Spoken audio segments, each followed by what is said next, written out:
futures, how to predict the Fed, Jermal. Ooh, boy. We got a big Fed meeting coming up tomorrow. Everybody's wondering, what are they going to do?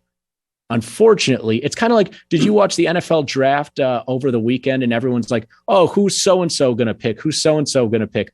But like inevitably 5 to 10 minutes before the Jags pick or whoever, someone jumps on Twitter and it's like, oh, it's going to be this guy. Futures are kind of like that for the FOMC. Yeah, they were actually, you know what? I didn't watch much of the draft, but I did notice that it's hard to keep these picks too much of a secret from the crowd like us these days because of Twitter and things like that. You're right. And we do kind of have an idea of what's going to go. First of all, we do know they're going to hike. We definitely know that. That's one thing we definitely know. This is the funny thing though, because here, let's get into some of the odds. And I still can't whether it's something like FOMC tomorrow, and here's the great Fed Watch tool from the CME. They do, I hate to say it because they're obviously a competitor of ours, but they do a great job with this Fed Watch tool. And you can see right here, 99.3% chance that at tomorrow's Fed meeting, the May 4, 2020 Fed meeting, they go from the current rate of 25. Let's just round down on everything for the sake of simplicity. They go from 25 basis points to 75 basis points. So a 50 basis point hike, 99.3% chance. But every time something like this happens, and this is almost definitely going to happen, Frank is agreeing that these odds are efficient and they're going to hike by 50 basis points tomorrow. But I can't help but see, it's like, oh, Titanic is, a minus 10,000 favorite to win the Oscar for film of the year. And it's like, but what if it doesn't? And that's what they likely will do that. But if they don't, Jermal, all hell is going to break loose on every market, not just interest rates, right?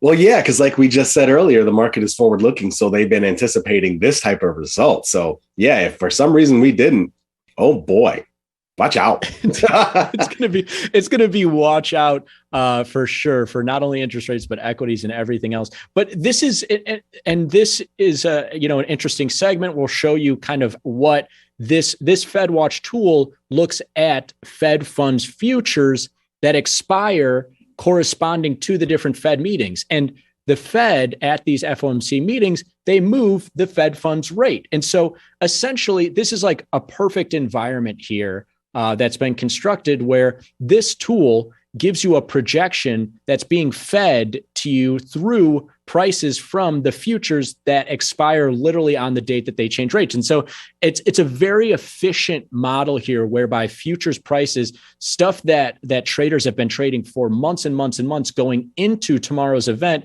are efficiently priced at where, thousands, if not millions of people out there who either work at banks or are trading at their home think that the rate is going to be at tomorrow's meeting.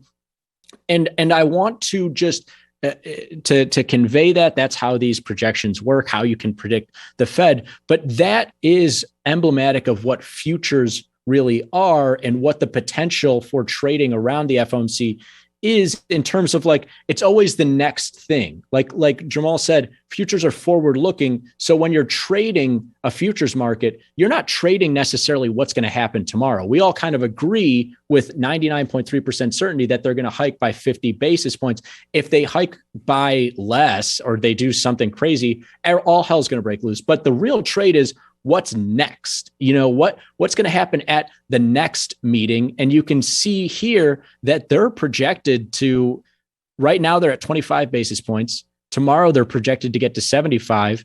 By the next meeting in June, they're projected to get to 150. So this creates an interesting environment for me as a trader, Jermal, whereby if they come out and surprise tomorrow and they hike by not 50 basis points, but 75 basis points, isn't it kind of already priced in for the next meetings? I wouldn't necessarily, there's going to be a knee-jerk reaction of rates higher off of that, but I might see that come back. If anything, if they come out and they hike by 25 basis points, you'll see that market, that interest rate market, really fall off if they kind of underwhelm there, or if they come out and they hike by 50 and they talk down future rate hikes, you might see that market really tank. I see almost a little bit of asymmetry in that if they surprise to the upside, it's already really priced into the rest of the meetings. If they do to the downside, then we could really see some volatility. What do you think? Yeah, I tend to agree, actually. I mean, again, the idea has been, people have been expecting the Fed to sort of really kind of, get all these high rate hikes coming out over the next couple of meetings. So it would be interesting to see again, we also gotta, which you and I don't always listen to, there's always the language that they talk about after the meeting, right? Yes. Which sort of leads into this idea of what we're going to do for June, or how we feel about this rate hike that we just did. There's always somebody who's like, well, I wanted to do more, but those guys didn't want to do it. You know what I mean? Like, there's always something along those lines in this language. So that's the other piece of this that, God, almost unfortunately, we sort of have to keep an eye on this time around.